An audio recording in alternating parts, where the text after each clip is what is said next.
Olá, tudo bem? Bom dia. Vamos entrando. Vamos fazer aqui a nossa live com o Dr. Rafael Mendes. Ele é, além de médico, é um comunicador nato, esse Dr. Rafael Mendes. Maravilhoso. Vamos lá, solicitar. Vamos permitir aqui, Dr. Rafael. Permitir Rafael. Muito bem. Dr. Rafael, aguardando.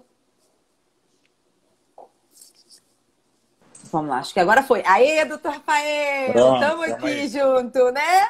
Maravilha! Vamos lá, entrou já algumas pessoas aqui, ó. O Erivelto, a Giza, o 3x Eventos, a PX Santana, Eleutério Érica, Bruna, Leide... Luciano Zanesi. Luciano Zanesi, Cláudia. Muita gente entrando aqui já, porque, né? Além de médico, além de doutor, especialista, pesquisador, cientista, é um comunicador nato. Sabe menos elogios, Carla. Sabe se comunicar. Mas sabe se comunicar como ninguém. Impressionante. Muito bem. Doutor Rafael, muito obrigada aqui pela sua disponibilidade. Eu sei que você tinha um paciente agora e pediu, né? Eu tenho que pedir desculpa para ela, porque ela está me esperando ali fora. Daqui a pouquinho eu tenho que atender ela. Exatamente. A gente não vai tomar muito o seu tempo. Vamos ter mais assim, objetivos aqui nessa live. A Mônica Gibrail falando excelente profissional. Moniquinha, Valentine, Michele, Diogo. Enfim, obrigado, muita gente entrando aqui. Vamos lá, doutor Rafael. A gente estava conversando no Passando a Limpo agora. Tem muita gente que está online, que acompanha o Passando a Limpo, mas muita gente não. Então, a gente vai falar basicamente um pouquinho do que a gente falou ali no Passando a Limpo. Sobre os possíveis tratamentos, né, da Covid-19. Então, lá no início, o Trump falou sobre a cloroquina e corrida às drogarias para cloroquina. Faltou no mercado. O pessoal do lúpus ficou doido. Aí também falaram sobre Melbourne, lá na Austrália. Falou sobre a tal do remédio, né, contra piolho, a ivermectina. E agora já estão se falando sobre esse remédio de verme. Tratamento para Covid, doutor Rafael, basicamente. Não ter. Eu acho que o melhor tratamento, que eu acho que o melhor de todos é não ter, Carla. Carla, olha só, eu tenho falado uma coisa que é o seguinte, que eu vou repetir aqui, é uma opinião minha, tá legal? A gente tem 4 situações em relação ao Covid, tá? Uma não é aceitável, que é morrer. Você ter e morrer. A outra é você ser vacinado, tá? E ter uma forma mais branda da doença. A outra é você não ser vacinado, ter a doença e passar por ela. E a outra é você não ter a doença, tá? Então, nesse momento, a gente não tem nem a possibilidade de morrer, que não é uma boa possibilidade, e nem tem a vacina. Então, a gente só tem o tratamento e não ter, tá? Nesse momento agora, a gente não tem um tratamento que, assim, que eu possa chegar e falar, cara, isso aqui resolve, isso aqui é bom, isso aqui vai ser suficiente para todo mundo. A gente não tem isso. A gente tem vários candidatos, alguns mais promissores do que outros, alguns que já foram até retirados dessa lista de candidatos, tá legal? Mas a gente ainda não tem o nosso atacante principal da história. A gente não tem o nosso camisa 9 ainda, entendeu? A gente tem, na verdade, são vários candidatos. A gente está na escolinha de futebol ainda. Tá? Entendi. Das escolinhas de base, né? Da escolinha de base, entendeu? Até dali, até chegar o Cristiano Ronaldo, ainda vai demorar um pouco.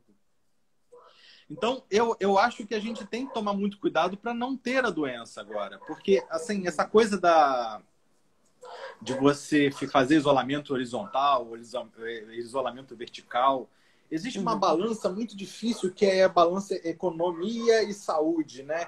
Então, é claro, tá todo mundo sem grana, o movimento diminuiu, a gente quer trabalhar, a gente quer pagar, a gente... Tem pessoas que estão passando por dificuldades muito importantes. Cara, eu entendo todo mundo e não critico quem está trabalhando. Pelo contrário, eu acho que as pessoas têm que fazer aquilo que elas julgam o melhor para elas. Mas agora, uma coisa que a gente tem que deixar claro é o seguinte. Na hora que você sai para trabalhar, você está correndo um risco. Eu estou correndo esse risco, tá legal? Eu estou atendendo meus pacientes pela manhã, então eu estou correndo esse risco. E, assim... Se você fazer isolamento vertical, que seria você só deixar as pessoas de alto risco isoladas e as pessoas de baixo risco iriam trabalhar, é uma coisa muito difícil, tá? Imagina uma casa de 2 quartos na qual moram 4 pessoas. Sim. Entendeu? E você tem ali 2 pessoas idosas e tem 2 filhos, né? Esses 2 filhos saem para trabalhar e depois eles voltam para casa. E essas outras 2 pessoas que tem dentro de casa que são de alto risco? Como é que você faz isso? Né? Então, imagina uma casa onde tem mais pessoas. Imagina uma casa onde você tem mais pessoas de alto risco. Não, então, isso piora também quando você tem, por exemplo, aglomerados, como as favelas no Rio de Janeiro. Porque um cômodo, às vezes, abriga ali 10 pessoas, crianças, idosos, adultos, enfim. Sim, então, essa coisa de você fazer isolamento vertical, eu acho que realmente tem uma funcionalidade. Eu acho que é para onde a gente deve progredir muito breve, porque a gente não vai aguentar ficar isolado definitivamente por muito tempo. Não mesmo. Isso não vai acontecer, as pessoas estão... Não vai se sustentar, na verdade, né? Isso não vai se sustentar, isso vai começar a ter um escape. Até na China, você mesmo com o regime comunista, depois de um tempo você começou a ter escape porque as pessoas elas começam a pirar dentro de casa. E aí isso não consegue se sustentar durante tanto tempo assim. Então isso vai mais cedo ou mais tarde acontecer. Mas olha só, se nesse momento, você imagina que lá no Amazonas os hospitais já encerraram as vagas. Você está tendo que fazer já a escolha de Sofia, né? Quem você vai entubar, como aconteceu na Itália, né? Na Itália, exatamente. Está acontecendo, acho. Não sei se já melhorou essa situação. Vai começar a acontecer com a gente também. Em São Paulo, você já tem alguns hospitais com CTI já totalmente ocupado. Cara, eu quero muito estar errado, entendeu? Acho que eu nunca quis tanto estar errado na minha vida como eu tô querendo agora. Mas isso não... Acho que a gente não chegou nem no meio. Uhum. Tá? Não chegou da epidemia, assim. Não chegou nem no meio. Acho que a gente ainda vai enfrentar ainda uma situação difícil. Então, e eu acho que... pode falar, quem pode ficar, quem tem a possibilidade de se isolar, quem tem a possibilidade de não pegar... Além dela estar fazendo um bem para ela possivelmente vai estar fazendo um bem para outra pessoa, porque ela também vai estar deixando de ocupar uma vaga numa situação de emergência e essa vaga poderia estar salvando outra vida também, entendeu? A outra, tem aqui o Amorim Angra, ele falou o seguinte: sou diabético e estou trabalhando. A gente vai entrar nessa questão, a gente vai entrar na seara dos grupos de risco, mas antes disso, dentro disso que você falou sobre o isolamento, sobre esse distanciamento social, é importante a gente falar o seguinte, que é necessário esse isolamento, esse distanciamento nesse momento. Por quê? Porque a gente ganha tempo. Tempo para quê?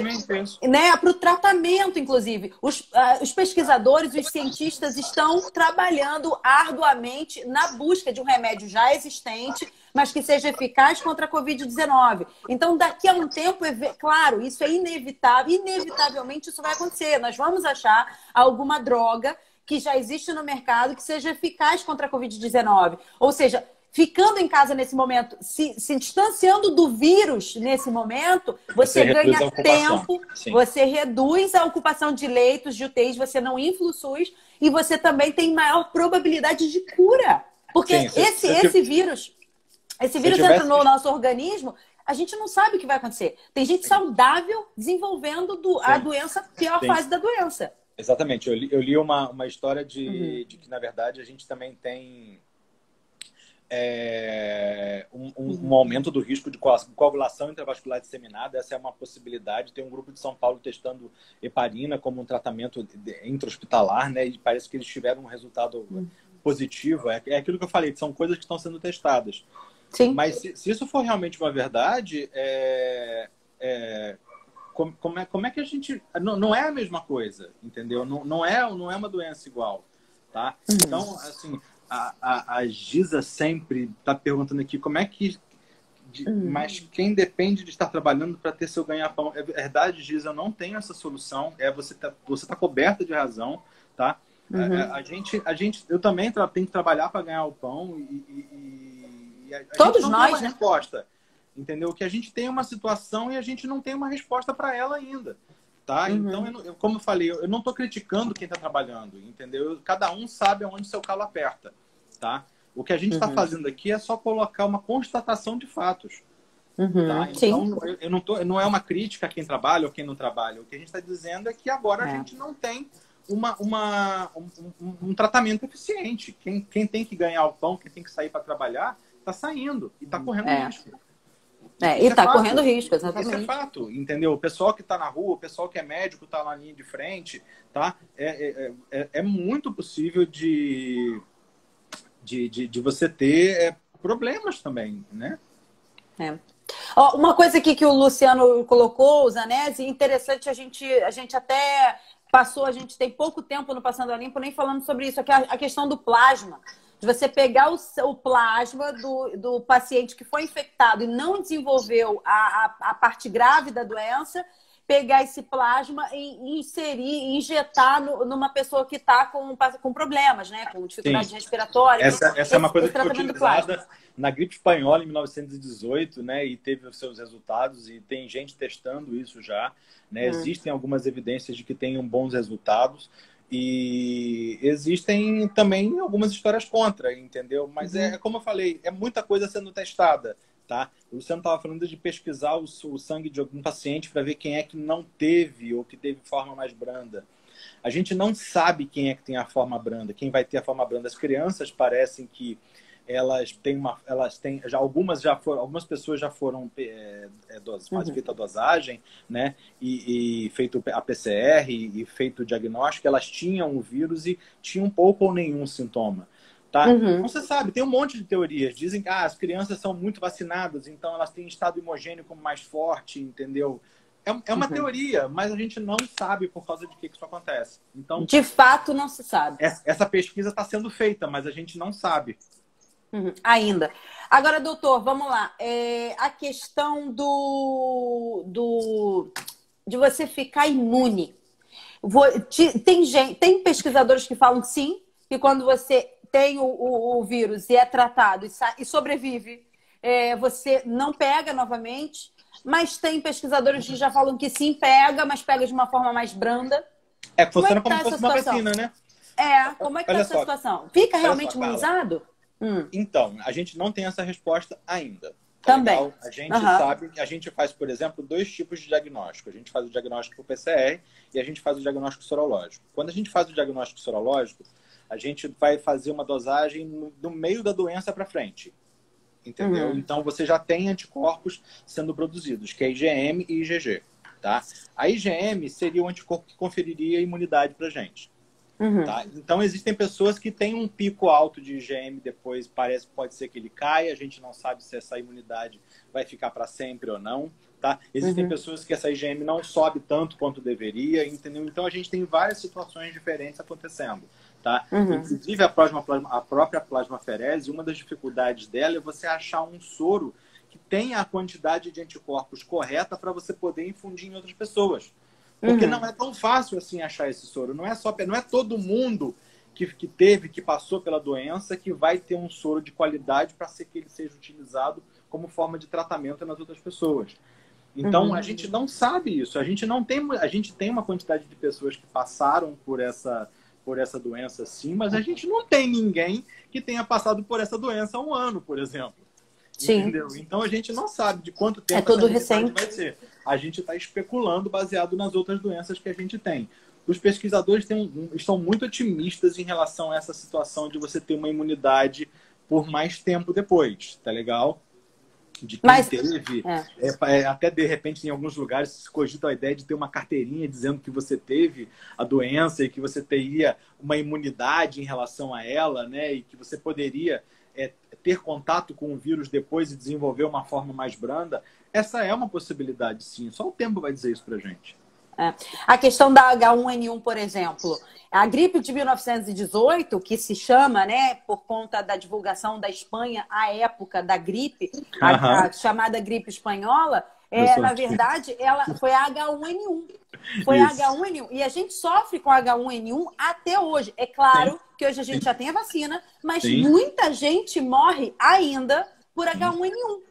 Não é verdade? Então, assim, mesmo vacinado, às vezes, você pega a vacina, você toma a vacina. Às vezes, você não toma a vacina. Mas você, por exemplo, no meu caso, que não estou nos grupos a serem vacinados, né? Que são os idosos, as pessoas, os profissionais de saúde, as crianças e tal. Mas a minha faixa etária é só quando sobra. Às vezes não sobra, a gente não toma. E a gente já pegou H1N1. Ou então paga, né? ou então paga. Mas quando não paga, você não se vacina. E aí você pega a H1N1. Ela vem forte, ela vem com febre. E se deixar, você pega todo ano. Sim, então, assim, não criou... Até porque existem cepas diferentes, né? Exatamente. A gente não sabe, se, por exemplo, se a gente vai ter a Covid-19, se a gente vai criar cepas diferentes e essas cepas vão ter também... mas mesmo que você tenha cepas diferentes, você já vai ter alguma imunidade. Sim, sim. Tá, você não morre então, mais. Isso já vai te ajudar. Isso vai ser uma coisa que vai te ajudar a ter um risco menor. Enfim, é tudo muito novo, sabe, Carla? É tudo muito novo e a gente vai estar aprendendo a cada dia. A gente está estudando, lendo. Eu estou aproveitando o meu tempo ocioso para ler, entendeu? Para estudar. Então, eu estou tentando fazer com que o meu tempo ocioso não seja tão ocioso. Ele perguntou a respeito de ansiedade em relação a esse período. A ansiedade está aqui, ó. Tá todo mundo, sabe, igual um siri na lata querendo sair de casa. Tá? Então, é procurar manter a cabeça ocupada, é procurar fazer coisas diferentes, fazer coisas novas, evitar de ficar sentado vendo televisão, entendeu? Eu acho que a televisão atrapalha essa coisa de seriadinho, sabe? Dentro da minha especialidade, o cara vai lá, vê um episódio, 50 minutos, vai na geladeira, come alguma coisa, volta, senta de novo, vê outro episódio, vai na geladeira, come outra coisa, senta de novo. Então... Aí só aumenta o risco da obesidade, do diabetes, da hipertensão. Inclusive, Carla, está sendo considerado um dos grandes fatores de risco de mortalidade na Covid, tá legal? Pessoas com índice de massa corporal acima de 40 estão sendo classificadas também como pessoas de alto risco, por motivos diferentes, por processo inflamatório crônico, por hipoventilação e outras coisas mais. Então, cara, é tudo muito novo pra gente. Doutor Rafael, não vou mais me estender porque você tem uma paciente esperando aí. Vai me matar. Sim, só para a gente terminar em relação a essa questão, aí dentro da sua seara, que é a sua especialidade, o diabetes, né? Os diabéticos, eles são o segundo grupo de risco que mais morre de Covid-19, né? Então, assim, você acabou de falar sobre essa questão de obesidade, que pode desenvolver diabetes, hipertensão, todas essas coisas. Por que o diabético ele sofre tanto por conta da Covid? Diabetes é uma doença muito, muito subtratada, Carla. O diabetes é uma doença que muitas pessoas têm ele e negligenciam a doença. Tá legal? Porque quando você tem uma glicose de 160, 150, 170, muitas vezes você não sente absolutamente nada. Tá? Então, eu canso de ver pessoas que entram no meu consultório e que estão com 200 de glicose e que, tá tudo bem, tá um pouquinho alta, mas eu me sinto bem assim. Ela é ruim quando abaixa demais. É verdade, até quando abaixa demais, a hipoglicemia tem mais sintomas. E a hiperglicemia média, ela não tem tantos sintomas assim. Mas essa hiperglicemia, ela leva a um estado de imunidade deficiente. Tá legal? Além disso, isso faz com que o corpo fique também num processo inflamatório constante. É como se você tivesse o combustível e ele não tivesse conseguindo entrar dentro da célula. Então, a célula fica dando o jeito dela, né, para poder conseguir funcionar, para conseguir sobreviver. E esse jeito, ele não ele não é perfeito. Ele gera resíduo, ele gera complicações, ele gera um monte de outros problemas. Então, essas pessoas, elas têm mais dificuldade do que as outras em combater uma eventual infecção. Tá? Então, a pneumonia é mais grave no paciente diabético, a infecção urinária é mais grave no paciente diabético, a tuberculose é mais grave no paciente diabético. Não é só a Covid, entendeu? Qualquer infecção, ela é mais difícil. Tanto que a gente tem o pé diabético, por exemplo, que são as infecções nas pernas dos pacientes diabéticos, elas são muito mais difíceis de serem tratadas, também por motivos vasculares e outras coisas mais, mas especialmente porque o cara é diabético há muito tempo. Tá? Então, o diabetes mal controlado, o diabetes de longa evolução, sem controle, tá? Isso é uma coisa que dá dificuldade do tratamento. Aqui, só para terminar aqui, o Amorim perguntou o seguinte: sou paciente do Dr. Rafael, faço medição dia sim, dia não? Em média, a glicose... acho que eu perdi o contato com o Dr. Rafael aqui. Dr. Rafael? Ele tá... Eu acho que ele perdeu a internet. Aí, voltou. Aí, doutor Rafael. Voltou. Aí. Sou paciente do doutor Rafael, faço medicação dia sim, dia não. Em média, a glicose fica 120. Posso ficar um pouco mais tranquilo? Medicação não, ela falou medição. É medição, a medicação isso, de a assim, média. Não, pelo amor de Deus, não faça isso. É medição, Faça, pelo amor de Deus, não faz medicação de assim, não. Medicação medição, de assim, não, pelo não. Olha só, Amorim, medir a glicose e ela estar em 120 todos os dias é um bom sinal, mas isso não é uma garantia de que o seu diabetes está bem controlado. Existem várias maneiras de você avaliar o diabetes, entendeu? Então, existe um exame importante chamado de hemoglobina glicosilada, que para os pacientes bem controlados a gente faz a cada 6 meses, e para os mal controlados a gente faz à medida do que for necessário, tá? Existe a medida de glicose pós-prandial, a tua glicose pode estar boa de manhã e não estar alta ao longo do dia, tá? Então, você ter essas medidas de glicose pela manhã é uma coisa boa, mas isso não é uma garantia. Tá legal? Eu digo que a medida de glicose, Carla, é como se fosse uma foto. Eu posso ir ali embaixo do prédio agora, tirar uma foto e falar assim, meu carro tá ali. Tá legal? Eu posso ir amanhã de novo e tirar uma outra foto de manhã cedo do meu carro e olha só, meu carro tá ali. Mas alguém te garante que meu carro não saiu e voltou e não tem como a gente saber. Entendeu? Então a medida de glicose ela é um parâmetro, tá legal? Você tá com ela boa, isso te dá uma vantagem, entendeu? Mas ela não de estar com a doença controlada, pelo menos. Exatamente, tá? É o controle, né? É o controle, é você avaliar todos os parâmetros. Quanto mais parâmetros você tiver, melhor. Se o Joãozinho é bom em matemática, tá legal? Isso não quer dizer que ele é um bom aluno. Ele pode ser ótimo em matemática e ser ruim em geografia, história, português. Se ele foi bom no primeiro semestre, no primeiro bimestre, não quer dizer que ele vai ser bom no segundo, no terceiro, no quarto. Sim. Agora, se você vê as notas do Joãozinho em matemática, geografia, história, português, elas são todas boas no primeiro, no segundo, no terceiro semestre, no bimestre, no quarto, aí sim a gente vai ter vai dizer, olha só, o Joãozinho é um excelente aluno, entendeu? Ou seja, você precisa monitorar por um longo período, até você ter uma média razoável, né? Assim, no caso do diabetes, um período, às vezes, até curto, dá para dizer se o seu controle está sendo bom ou não naquele momento. Não dá para você dizer a sua vida inteira, mas para aquele momento dá. Muito bem. Doutor Rafael, muito obrigada pela sua disponibilidade.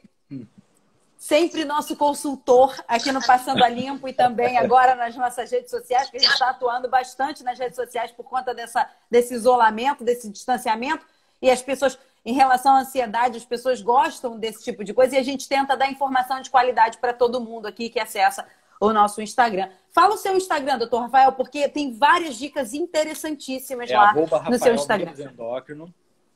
Tem o canal no YouTube, tem Instagram, Facebook, fica à vontade. Se tiver alguma pergunta, pode me mandar pelo Instagram também, que eu vou tentar responder dentro da possibilidade. Tá legal? Muito bem. Em breve, doutor Rafael, na verdade, já acontecendo isso, doutor Rafael atendendo via videoconferência. Pois estou me modernizando para isso, né? Tô começando a aderir à telemedicina para poder ver se eu consigo melhorar um pouco essa situação. Tempos de pandemia, doutor Rafael. Temos que nos reinventar. Exatamente. Existe um site que é o site da Doctoralia, né? E ela tem vários profissionais que estão fazendo esse tipo de coisa. Então, eu coloquei meu nome lá, inclusive, né? Doctoralia.com.br. É um site mundial que está aqui no Brasil já há algum tempo. E ele está disponibilizando até um catálogo das pessoas que estão fazendo atendimento por teleconferência. É uma possibilidade. É bom, é ruim? Não sei, Carla. Eu estou aprendendo ainda. A gente vai saber isso daqui a pouco, né? Mas aprendendo. O importante é não deixar de atender, né? De atender quem precisa e também todo mundo... Fazer o que dá para fazer nesse momento. Fazer o que dá para fazer. Todo mundo trabalha para o seu ganha-pão, todo mundo tem conta, todo mundo tem que batalhar. Temos que evitar o máximo os riscos, né? A menina que falou do salão ali também, ela tá certa, ela não tá errada, não. Tá difícil para todo mundo, isso não tá confortável para ninguém, entendeu? Só para quem vende máscara e álcool. Mas é aquela coisa, doutor, é aquela coisa, né? Uns choram, outros vendem lenços. Então, exatamente. Essa é a vida é assim, uns choram, outros vendem lenços. Mas, se você puder... Enquanto você puder fazer home office, trabalhe de casa, mantenha-se em casa, evite o máximo sair para a gente ganhar tempo para esse bendito tratamento. Dr. Rafael Mendes, endocrinologista, gente, um beijo grande, conversou aqui comigo. Muito obrigado. Deixa eu atender as horários, senão ela vai me matar. Tchauzinho, gente. Tudo de Tchau. Obrigada a todos que participaram aqui da nossa e pode ficar acompanhando aqui o nosso Instagram da Rádio Costa Azul, porque a gente está sempre trazendo conteúdo de qualidade para você tirar suas dúvidas, a gente chegar um pouquinho mais perto de você por aqui, tá bom? Muito obrigada pela participação de todos e até a próxima. Tchau, tchau.